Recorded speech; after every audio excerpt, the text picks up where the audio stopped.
रविन्द्रनाथ टैगोर ने कहा है, मैंने पहले भी ये कविता आपको सुनाई होगी, कभी किसी के पास समय कम नहीं होता। हमारी प्रायोरिटीज गलत हो जाती हैं, इसलिए समय कम बढ़ जाता है, जरूरी बात। तो प्रायोरिटी में क्या है, उसके लिए समय निकल आए, कहीं से भी निकल आए। अच्छा, जीवन में सबसे टॉप प्रायोरिटी पर क्या है, क्या होना चाहिए? ईश्वर की प्रार्थना उपासना। लेकिन ये कब ख्याल में आती है? जीवन भर ये टॉप प्रायोरिटी पर रहती है क्या? टॉप प्रायोरिटी पर तो और बहुत बहुत झगड़े चलते रहते हैं। आखिर में ये लगता है कि चलो और थोड़ा सा ईश्वर की प्रार्थना उपासना कर ली जाए, पर तब भी वो बहुत शिद्दत मन में नहीं जाग पाती। इसके लिए जो एक उग्र, एक तीव्र भाव होना चाहिए, वो नहीं होता। और दूसरी चीजें हमारे मन में, हमारे सबकॉन्शियस का हिस्सा घिरे रहती है। हिंदू समाज में एक कहावत प्रसिद्ध है कि अंत मति सो गति। मरते हुए अंतिम समय में इस इंसान की आगे क्या गति होगी, ये जानना हो तो ये देखो कि अंतिम समय में इसके मन में क्या था। तो अंतिम समय ऐसा होता है कि उस समय आपके मन में आप चाहें कि ईश्वर का भाव आ जाए, ईश्वर का विचार आ जाए, ये आपके हाथ में नहीं होगा। क्योंकि उस समय मन में क्या उठेगा? वो उठेगा जो ज्यादा जीवन भर किया है। तो हमारे सबकॉन्शियस की डिजाइन हमें खुद बनानी होगी। हमें हमारा शरीर कैसा मिले, ये चुनाव हमारे हाथ में नहीं था। हम कैसे शरीर में जाएं, लंबे, छोटे, मोटे, पतले, गोरे, सांवले, पुरुष शरीर में जाएं कि स्त्री शरीर में, ये चुनाव हमारा नहीं होगा। और जैसा शरीर मिल गया, उस शरीर में आप बहुत ज्यादा चेंज नहीं कर सकते। डीएनए के हिसाब से लंबाई 5.5 फीट होनी है कि 5'11" की, 6 फीट की, 6'1", ये तय है। आप नए पुरुषार्थ, नए प्रयास से थोड़ा बहुत उसमें चेंज ला सकते हो। 2-3 इंच का दूध पियो, कैल्शियम ज्यादा लो, व्यायाम करो, और वो भी 25 साल की उम्र से पहले करें, तो फिर आपकी ग्रोथ थोड़ा बढ़ जाएगी। शरीर दुबला पतला है, व्यायाम करो, दूध बादाम खाओ, कुछ आपका वजन बढ़ जाएगा, शरीर थोड़ा आप बलवान बना सकते हो। तो वहां लिमिटेशन है। और एक उम्र के बाद शरीर की सुंदरता और बल दोनों कम होंगे ही, ये भी निश्चित है। लेकिन हमारा जो अंदरूनी व्यक्तित्व है, जो इंटरनल पर्सनैलिटी है, जो सबकॉन्शियस है, हमारे मन का अवचेतन हिस्सा है, उसकी डिजाइन हम जैसी चाहें काफी हद तक सुधार सकते हैं। हमारे उस अंदरूनी, हमारा जो सूक्ष्म शरीर है, जो मृत्यु के बाद भी साथ जाएगा, इस जीवन में भी साथ आया, उसको आप बदल सकते हो। तो मन पर क्रोध के संस्कार ज्यादा हैं, तो वैसा ही चित्त साथ जाएगा। उसको चाहे तो धीरे धीरे आप शांत स्वभाव का अपना मन बना सकते हैं, कायर से साहसी कर सकते हैं। उसमें 2-3 चीजें लगेगी। एक तो वैसा ही साहित्य पढ़िए, वैसी ही भावनाएं जगाने वाला साहित्य पढ़िए। वीरता चाहिए, साहस का संचार आपके मन में हो, तो वीर पुरुषों की कहानियां पढ़ें। कितने संघर्ष, कितनी परेशानियां उन्होंने झेली। आप जब संकट से गुजर रहे हो, परेशानियों से गुजर रहे हो, तब ऐसे लोगों की कथा पढ़िएगा जिन्होंने संघर्षों को निमंत्रण दिया। और ऐसे भी लोग हैं, साधारण लोग, जिन्होंने इतनी परेशानियां जीवन भर झेली, जिनके बारे में किसी शायर ने कहा है कि मुश्किलें मुझ पर, मुश्किलें इतनी पड़ी कि आशा हो गई। मुश्किलें इतनी ज्यादा आई कि वो आसान हो गई। जब किसी चीज को आप ज्यादा फेस करते हो तो फिर वो आसान हो जाता है। तो जब आप उनकी संघर्ष कथा पढ़ते हैं, कैसे कैसे किस तरह से जीवन जिया, कितनी परेशानियां उन्होंने झेली, तो आपको अपने बहुत सारे संघर्ष छोटे लगने लगे। अपने से ज्यादा दुखी व्यक्ति को देखिए, आपको अपना दुख काफी कम नजर आए।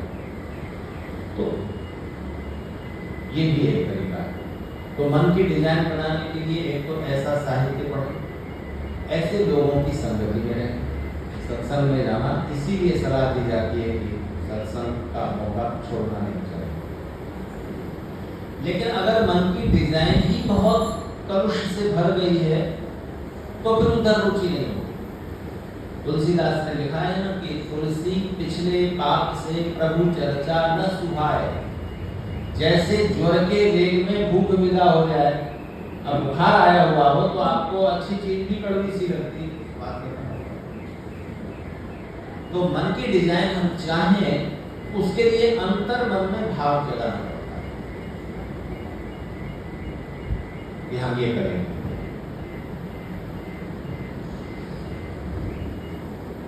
तो संकल्प के द्वारा और वैसे भावों को मन में लाने से, ऐसे लोगों की संगति में बैठने से, ईश्वर प्रार्थना से चित्त पर संस्कार अंकित होते हैं। तो आप कितना ज्ञान पा सकते हैं? मन, बुद्धि, चित्त, अहंकार, चार अंतःकरण मेरा। तो आप कितना ज्ञान पा सकते हैं उसकी कोई सीमा नहीं। शरीर की सुंदरता बढ़ाने की सीमा है, बुद्धि का विकास करने की, ज्ञान बढ़ाने की कोई सीमा नहीं है। कितना पढ़ते रहिए, मन को आप कितना भी अच्छे विचारों से भर लें, शक्तिशाली बना लें, तो बुद्धि और मन की सुंदरता का कोई समय ऐसा नहीं होता कि अब नहीं हो सकता। जैसे लंबाई तो आपकी बढ़ रही 18, 20, 22 साल तक हो, पर बुद्धि और मन को आप कभी भी समृद्ध कर सकते हो। और चूंकि वो साथ जाना है तो हमें किसको प्रायोरिटी पर ज्यादा देना चाहिए, किसमें समय ज्यादा लगाना चाहिए? अंतःकरण की रचना पर, तो शरीर तो यही रह जाएगा। तो ये चुनाव हमारा होता है। कई बार हमें लगता है कि दुख देने वाली स्थिति को कोई चुनता थोड़ी है, वो तो कहीं से आ जाता है। लेकिन कभी पहले एक पॉइंट होता है जहां पर हम चाहते तो अपना रास्ता चुन सकते थे। परमेश्वर ने सब जीवात्माओं को कर्म करने की स्वतंत्रता दी हुई है, फ्रीडम। और फ्रीडम का मतलब होता है, उसकी डेफिनेशन, उसकी पहचान ये है कि हमेशा हमारे सामने 3 रास्ते खुले होते हैं: करना, न करना, उल्टे ढंग से करना। ये नहीं है तो स्वतंत्रता नहीं। इसके मन में बुरी भावनाएं भी होना जरूरी है, अच्छी भावनाएं भी रहेंगी। चुनाव आपका है कि आप मन की किस भावना के साथ होते हैं। मन और बुद्धि में टकराव होगा। चुनाव आपका रहेगा हमेशा कि आप बुद्धि की बात सुनते हैं कि मन की बात सुनते हैं। तो यहाँ पर चुनाव होता है। तो अप्रत्यक्ष रूप से, इनडायरेक्टली दुख भी हम चुन रहे होते हैं कभी पहले। अच्छा बताइए, खांसी हो जाए ये कोई चुनेगा? नहीं चुनेगा। लेकिन जब गले में हल्की सी खराश थी और आप थोड़ा सावधानी रखते तो ठीक हो जाती, उस समय जानबूझ के आप गोलगप्पे खा रहे थे ना कि देखा जाएगा, तो आप खांसी को चुन रहे थे। 29 तारीख को मैंने दिल्ली से फ्लाइट पकड़ी मुंबई आने के लिए।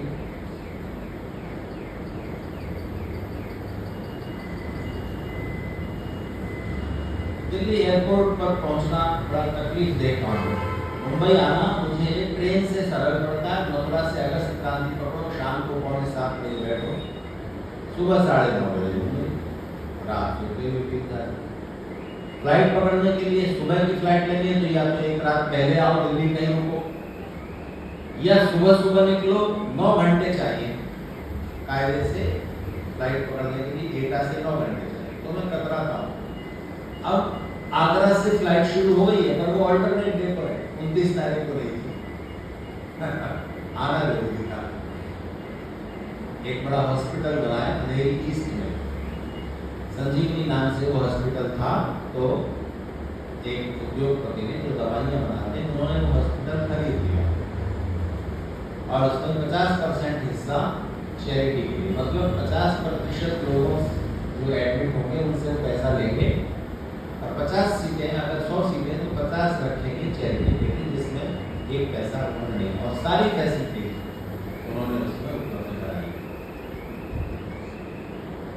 तो उस इनोवेशन में कुछ 1-2 मिनिस्टर आने वाले थे, कुछ और सेलिब्रिटी थे, संघ के संगठन मंत्री हैं, महासचिव के लिए क्या है, रामलाल जी वो भी आए।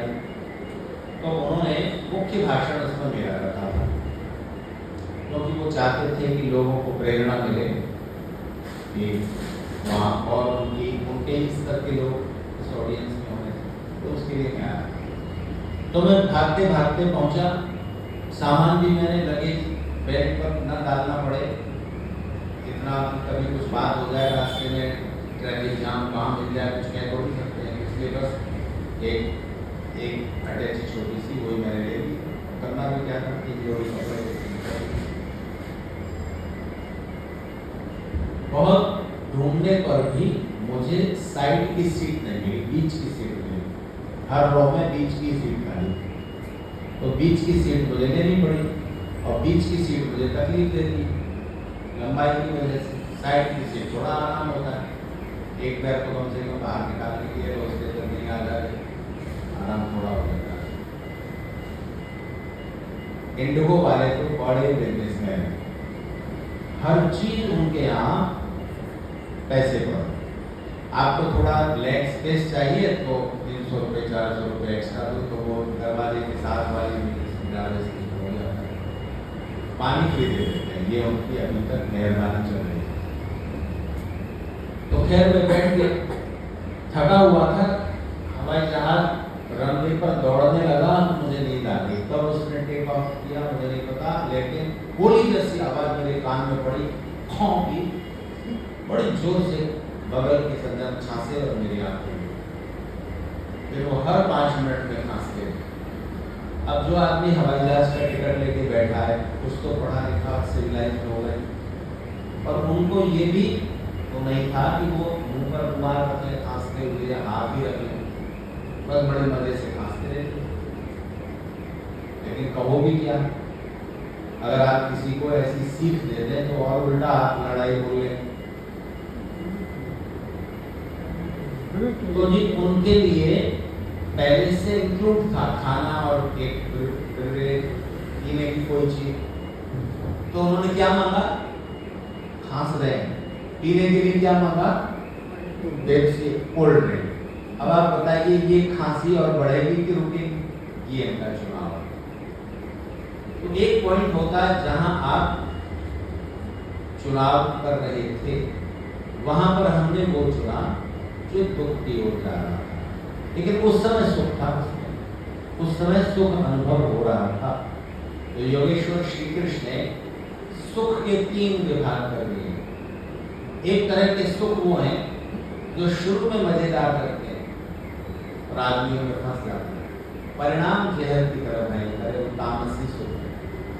दूसरे सुख सात्विक हैं, जो शुरू में कड़वे लगते हैं लेकिन जिनका परिणाम अमृत की तरह होता है। जैसे किसी बच्चे को पढ़ना अच्छा लगता है, पूछो, वो बैठा है कबीर जी का बेटा, इसको लगता होगा, अब आदत पड़ गई, लेकिन शुरू में किसी बच्चे को कभी पढ़ना अच्छा नहीं लगता,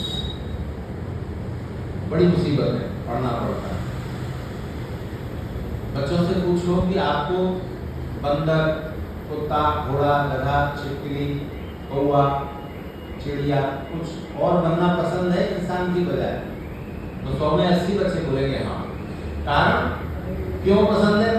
कारण सिर्फ एक है कि स्कूल नहीं जाना, और किसी शरीर में स्कूल जाने का झंझट नहीं है, इंसान की जिंदगी में झंझट। लेकिन बहुत बाद में पता चलता है कि ज्ञान का आनंद कितना बड़ा है।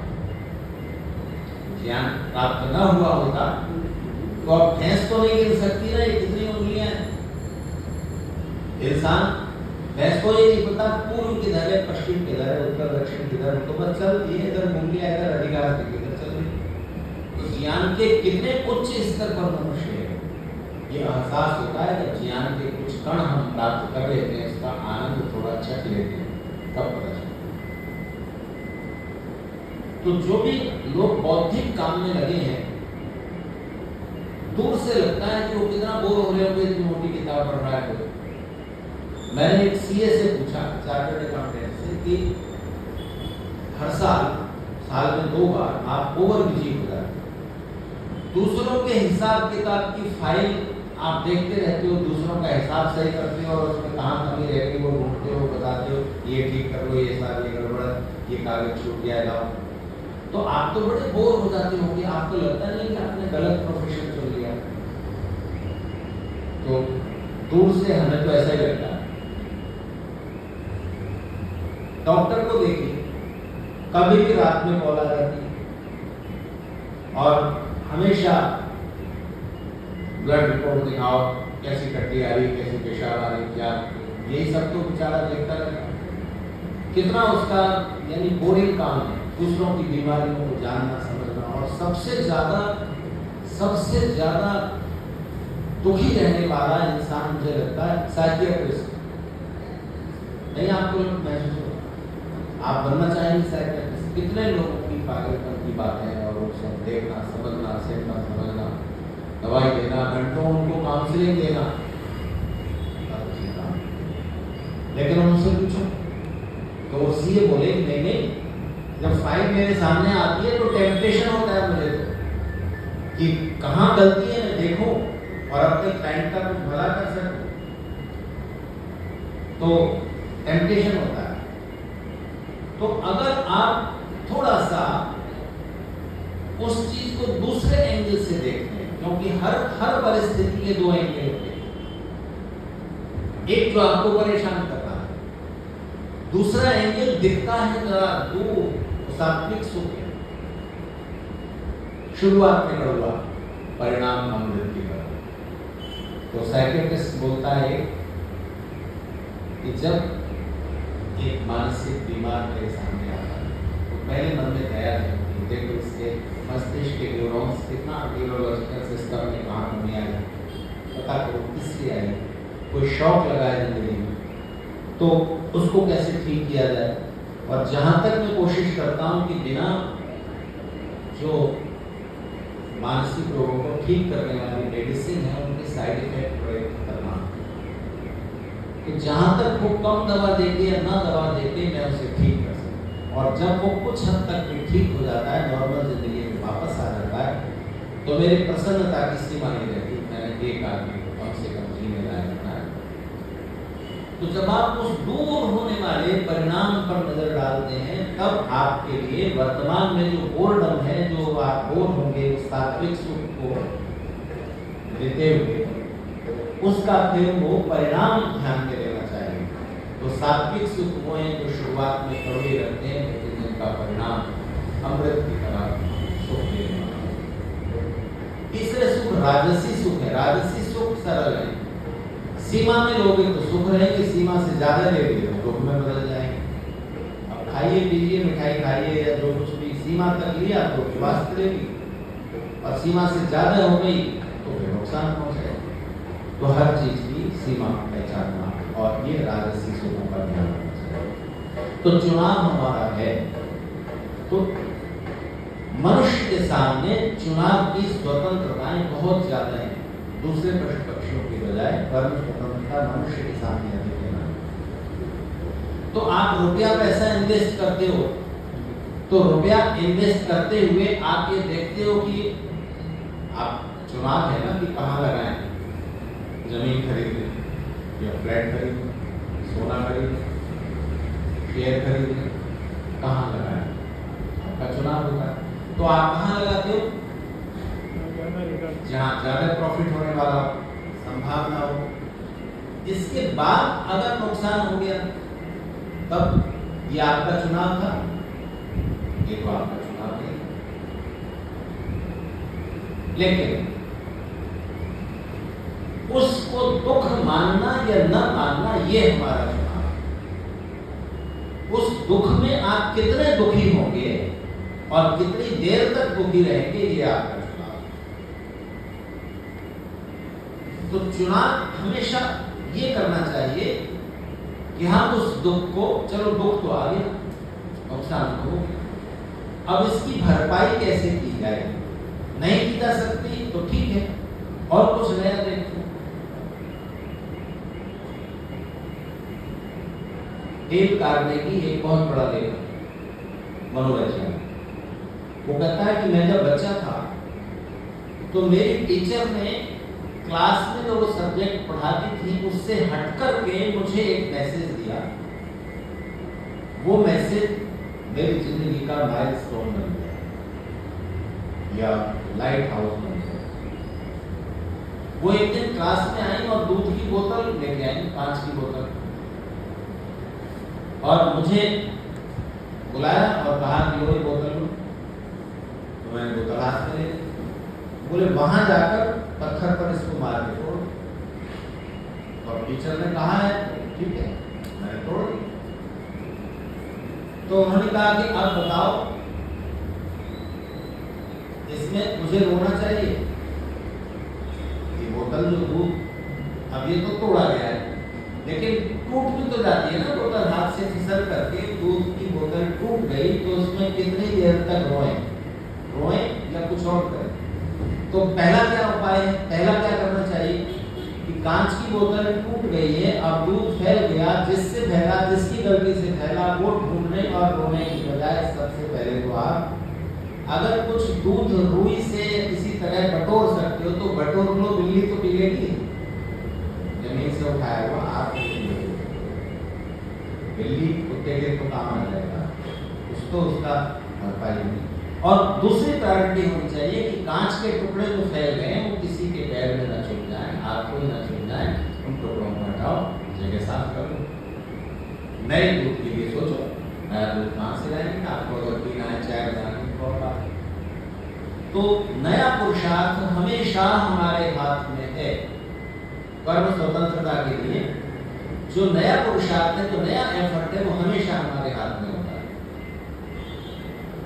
इसलिए नए कर्म पर ध्यान दीजिए, जो हो गया उस पर ज्यादा देर सोचने की बजाय ये सोचिए कि ये क्यों हुआ, आगे से वो गलती रिपीट नहीं करें और उस परिस्थिति को बदलने की कोशिश करें। तो परिस्थिति बदलने से पहले मनस्थिति बदलनी होती है, और उसके बाद धीरे धीरे आप उस परिस्थिति के अगेंस्ट पुरुषार्थ कर दें तो वो तो दूर हो जाता है, एक दिन जरूर दूर हो जाता है। तो प्रश्न जो मैंने छोड़ा था कि परमेश्वर की प्रार्थना उपासना से कोई दुख पहाड़ जैसा, राई की नाली जैसा कैसे हो जाएगा? ऐसे हो जाएगा कि परमेश्वर की प्रार्थना उपासना के 2-3 परिणाम हो गए। एक तो आपको अंदर से उत्साह मिलेगा, नई दिशा मिलेगी, किस दिशा में नया एफर्ट करें, ये ईश्वर की इंस्पिरेशन से, प्रेरणा से नए रास्ते खुलेंगे।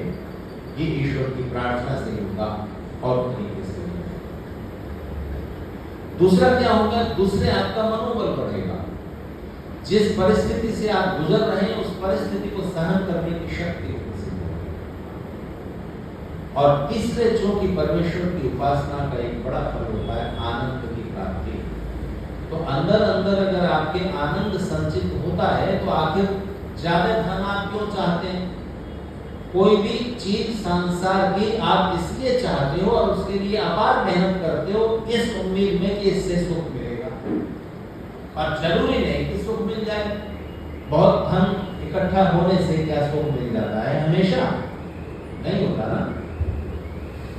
तो जीवन में और भी बड़े आनंद हैं जिनके लिए सांसारिक चीजों की उतनी जरूरत नहीं है। आनंद के क्षेत्र में ध्यान दीजिए, सांसारिक चीजों की जरूरत नहीं है। सुख पाने के लिए आपको संसार की चीजें चाहिए, इकट्ठी करनी होंगी। कपड़े होंगे तो आपका मौसम की मार से बचाव होगा, कपड़े होंगे तो आपके शरीर की शोभा बढ़ेगी। तो सांसारिक सुख पाने के लिए सांसारिक चीजें चाहिए, लेकिन जैसे ही आप आनंद के क्षेत्र में प्रवेश करते हैं वैसे ही संसार की चीजों की उपयोगिता कम होती जाती है। ज्ञान का आनंद पाने के लिए कितने पैसे चाहिए? 10 करोड़ रुपए चाहिए। अरे एक अच्छी सी किताब, उधार भी मिल जाती है किताब, अब तो और आसानी से मिल जाती है। पहले किताब देते डर लगता था वापस आएगी नहीं आएगी। अब ये फोटो ले लो, पीडीएफ बना लो, ले जाओ, मोबाइल में पढ़ लो, तो कोई इसमें समस्या नहीं। ज्ञान के आनंद में जब आप प्रवेश करते हैं तो छोटा होता है। जब आप प्रेम के आनंद में प्रवेश करते हैं, करुणा के आनंद में प्रवेश करते हैं, परोपकार के आनंद में प्रवेश करते हैं, उसमें बहुत धन की आवश्यकता नहीं होती। और सबसे कम परिश्रम शरीर का और पैसे का लगता है ईश्वर की प्रार्थना उपासना। कितने पैसे खर्च होते हैं गायत्री का जाप करने में? सब में प्रार्थना चुनिए, देर तक कीजिए, मन की गहराई से कीजिए, जो आप पाना चाहते हैं जिस भी सांसारिक चीज के लिए, ईश्वर प्रार्थना का फल आप देखेंगे। उपासना का फल तो आनंद प्राप्ति है, और जैसे ही अंदर आनंद संचित होता है, उस आनंद के संचय के कारण जो दुख आता है उसका एहसास छोटा रहता है। जैसे आपके शरीर में दर्द है, आप परेशान हैं, लेकिन अचानक एक मित्र मिल गए, आ गए घर, वर्षों से मुलाकात नहीं हुई थी, तो उनसे बातचीत जितनी देर तक चलेगी आपकी वो प्रेम पूर्ण वार्ता, उतनी देर तक शरीर का दर्द आप भूल जाएंगे। तो मनोविज्ञान में सबसे मूल्यवान चीज मन को डाइवर्ट करने का अभ्यास है।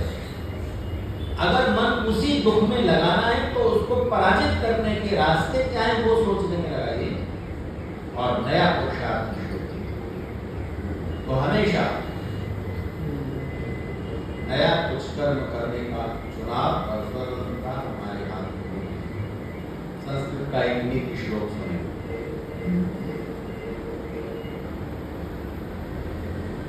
नात्मान अवमन्येत पूर्वाभिरसमृद्धिः आमृत्युं श्रियमन्विच्छेत् नैनां मन्येत दुर्लभाम्।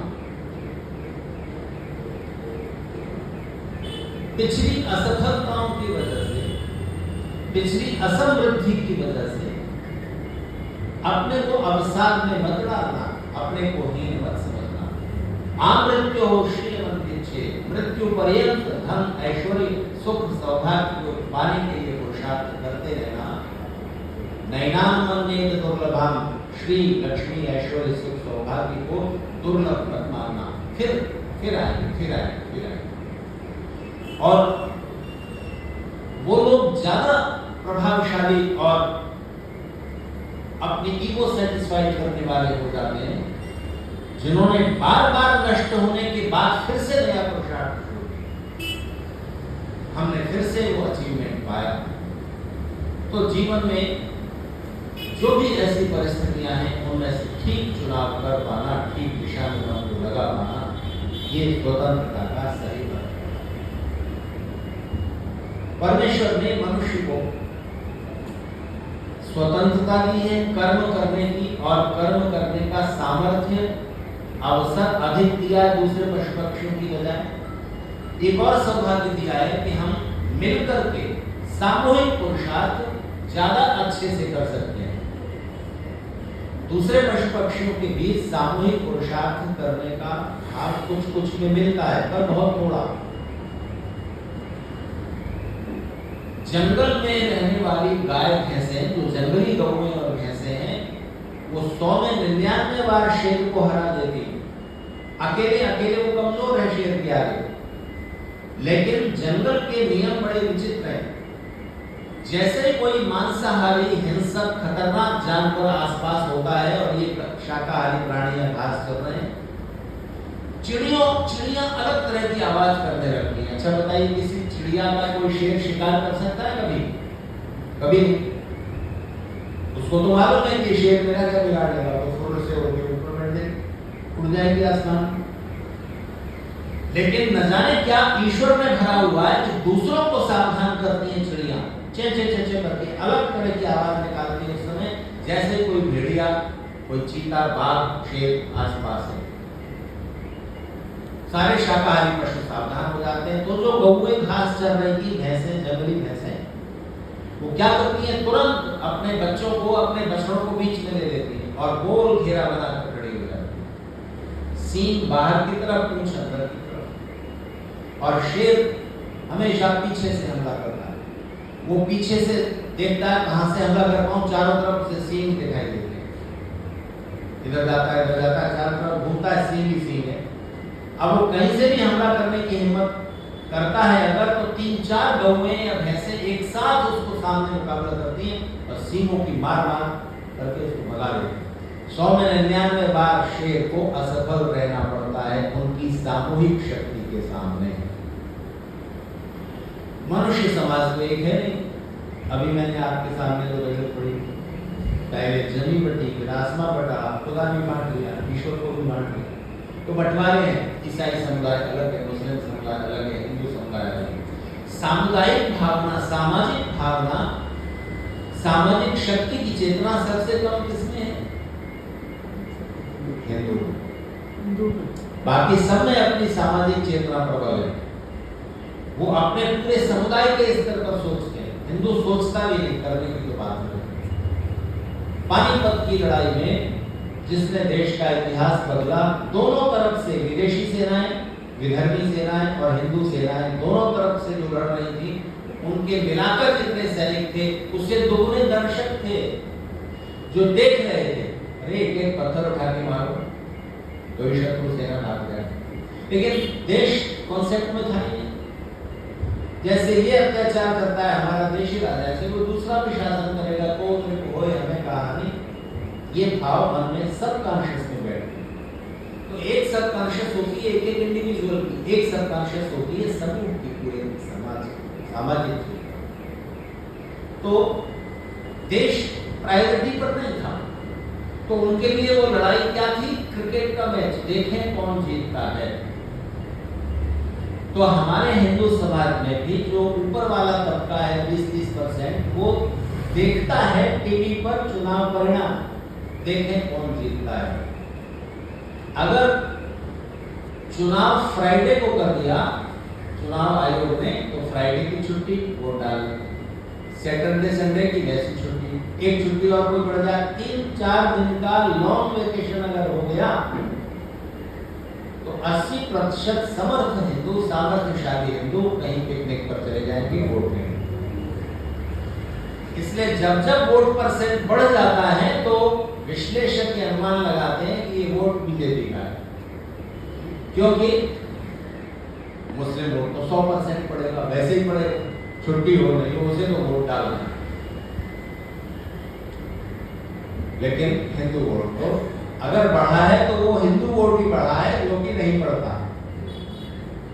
तो आप देखिए आपकी सामाजिक चेतना, आपकी सामूहिक चेतना बहुत सबसे बड़ा वीक पॉइंट है हिंदू समाज में। हमें राजनीतिक चेतना तो इस बात के लिए होती है कि हमारा देश अच्छा हो, हमारे समाज का लाभ हो। अरे अपने अस्तित्व को बचाने की चिंता नहीं है। आप अकेले क्या जिंदा रहोगे? मुझसे किसी ने पूछा कि आर्य समाज हिंदू समाज का हिस्सा है या अलग से एक समाज है?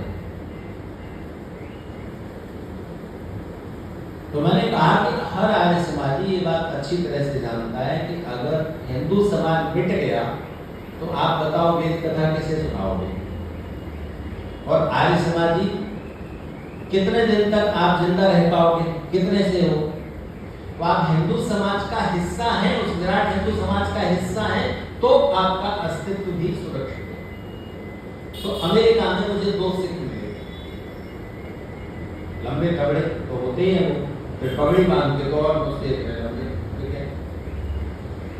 तो उन्होंने हम बाहर तैर रहे थे, मैं और रामदत्त जी को आप लोग जानते होंगे, आजीवन और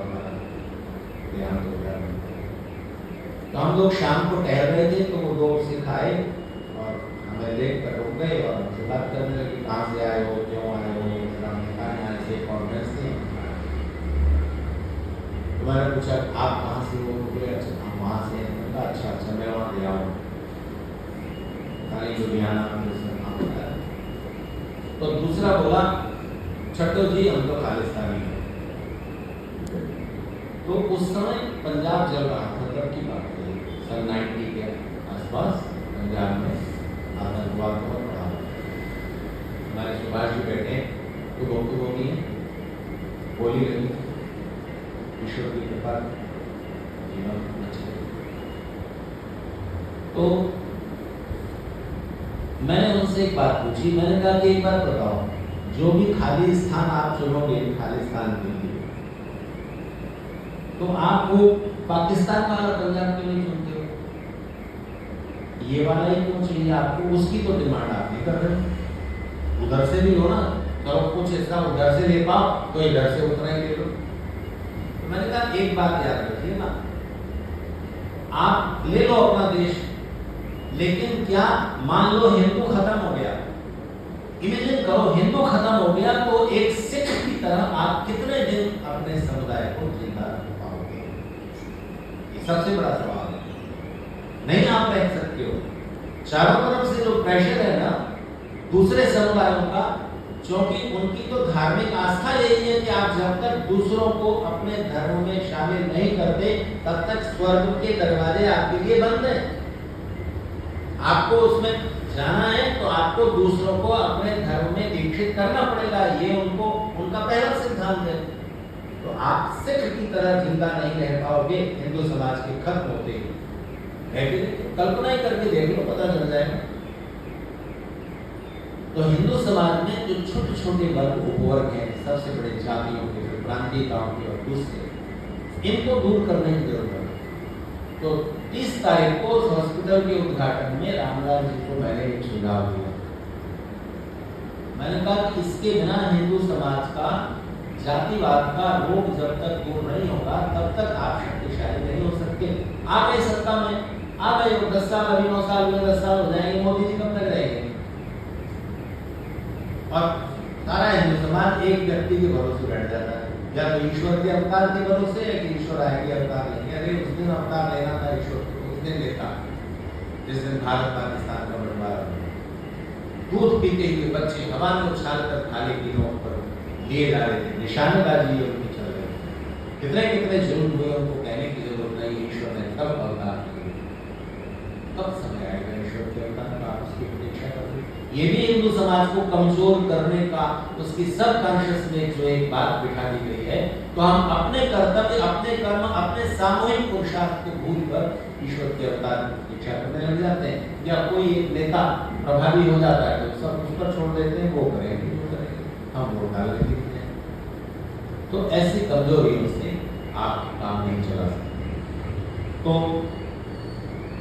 वो सुझाव ऐसा है कि अगर वो इम्प्लीमेंट हो गया, अभी तो हिंदू समाज में कोई ऐसा प्लेटफॉर्म ही नहीं है कि कोई मुसलमान हिंदू होना चाहे, कोई ईसाई हिंदू होना चाहे तो कहां जाए? कोई है जगह आपके पास जहां आप उसे शामिल कर लोगे? तो वो जो सुझाव मैंने दिया उन्हें पसंद आया। कितना वो आगे बढ़ा पाएंगे मैं नहीं जानता। आप ये रिकॉर्डिंग कर रहे हैं, किसी सोशल मीडिया प्लेटफॉर्म पर नहीं डालें, ठीक अपने आप से। तो इस तरह की बातें, तो हम चुनाव को एक टर्निंग पॉइंट की तरह ना देख करके एक क्रिकेट मैच की तरह देखने लगते हैं, और ये भी हमारी कमजोरी बनता है। एक सस्पेंस का, एक सेंसेशन का सुख चुनाव परिणाम से लेना बंद कीजिए, वो क्रिकेट मैच देखने के लिए रखिए, कौन जीता कौन हारा। तो अस्तित्व का सवाल है।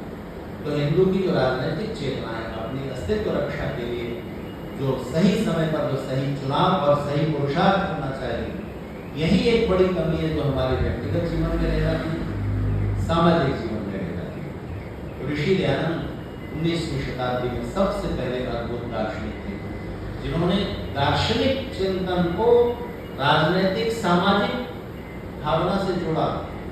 अगर आप इन तीनों जो बातें हैं, शारीरिक उन्नति, आत्मिक उन्नति, सामाजिक उन्नति, ये साथ होनी चाहिए। हिंदू समाज की एक बड़ी कमजोरी ये है कि वो अपनी अपनी निजी भौतिक उन्नति और आत्मिक उन्नति भी उसकी निजी है। बस मैं मोक्ष पा जाऊं तो जंगल में जाके बैठ के योगी लोग वहां साधना करेंगे, या मैं ही धनवान हो जाऊं, मैं ही सुखी रहूं, बस हमारी दृष्टि अपने परिवार पर रहेगी। ऋषि ज्ञान पहले दार्शनिक हैं जिन्होंने वेद की इस बात को दुनिया के सामने रखा कि केवल ईश्वर की प्रार्थना, उपासना और योगाभ्यास से आप ईश्वर की प्राप्ति नहीं हो सकती। ईश्वर का आनंद भी नहीं मिलेगा यदि आप केवल प्रार्थना, उपासना, योगाभ्यास करते रहो। परोपकार करना ही पड़ेगा, समाज की चिंता करनी ही पड़ेगी, दूसरों को दूसरों के दुख दूर करने के लिए जो व्यक्ति निष्काम कर्म में नहीं लगाता उसके पुण्य संचित नहीं होंगे, और पुण्य संचित नहीं होंगे मोक्ष प्राप्त नहीं होंगे। तो हिंदू समाज को कमजोर करने के लिए ये कॉन्सेप्ट भी बड़ा कारण है। जिन दार्शनिकों ने ये बात फैलाई कि क्या रखा है दुनिया में, ये तो आसार है, तो मिथ्या है, बस अपने मोक्ष पाने के लिए ईश्वर की प्रार्थना करो, जंगल में जाकर बैठ जाओ, वैराग्य, ये सारी बातें मिथ्या हैं, आधे सच हैं और आधा सच झूठ से ज्यादा तो ईश्वर करे हिंदू समाज आर्य समाज में बदले। आर्य समाज कोई संप्रदाय नहीं, हम केवल हिंदू समाज की जो वीकनेसेस हैं, कमजोरियां हैं, दूर करके उसको शक्तिशाली बनाना चाहते हैं। तो आर्य समाज का दृष्टिकोण ध्यान रखिए, केवल हिंदू समाज तक नहीं है, पूरा समाज, पूरा मानव समाज मनुष्य की तरह जिंदा रह सके और मनुष्य की तरह सोचने वाले लोग बहुत थोड़े हुए। मैंने कहा ना, या तो हिंदू है, मुसलमान है, ईसाई है, मनुष्य की तरह सोचने वालों की संख्या लगातार बढ़ती जा रही है। आर्य समाज का संगठन इसी बात के लिए संसार का उपकार बड़ा दृष्टिकोण है, बड़ा उद्देश्य है, लेकिन जो छोटे उद्देश्य है शुरुआत तो वहां से करनी होती है। इसलिए ऋषि ज्ञान ने कहा कि मैं ईसाई मुसलमानों की बात बाद में करता हूँ, पहले जिस समाज में मेरा जन्म हुआ है उसके सुधार की चिंता मुझे पहले। पूरे विश्व का कल्याण हो, ठीक है, होगा, करेंगे, उसके लिए हमारी जो भूमिका होनी चाहिए करनी चाहिए, करिए, लेकिन पहले अपना देश है, अपना राष्ट्र है। तो पहले आप अपनी उन्नति करें, पर सामाजिक उन्नति उसके साथ जुड़ जाती है। तो सामूहिक उन्नति और निजी उन्नति में टकराव न होने, और अगर टकराव है तो समाज पहले, व्यक्ति बाद, अपनी उन्नति बाद समाज। तो इन्हीं सद्भावनाओं के साथ आर्य समाज का विस्तार हो, आर्य समाज के लोगों का जो मानसिक प्रायोरिटी है निश्चित रूप से संसार के उपकार तक पहुँचती है। और यही एक संगठन है जिसका दृष्टिकोण बहुत व्यापक है, बहुत विशाल है। आपको जिनको भी आर्य समाज की विचारधारा मिली है, कई दृष्टियों से आप अत्यंत सौभाग्यशाली, आपके सौभाग्य पर आपको बधाई देता हूँ। मुझे सुखबीर जी, हरिओम जी कहते हैं कि जब आपका व्याख्यान होता है, हम व्हाट्सएप पर बहुत सूचनाएं देते हैं तो उपस्थिति बढ़ जाती है। तो मुझे लगा कि आज जो है वो चुनाव परिणाम की एक बड़ा कारण है। अगली बार आऊँगा तो आपकी उपस्थिति बढ़ी हुई पाऊँगा। और हरीश जी मिलते हैं, बहुत दिनों बाद अभी एक विवाह में मिले, जब मिलते हैं तो उनको भी आर्य समाज की बहुत चिंता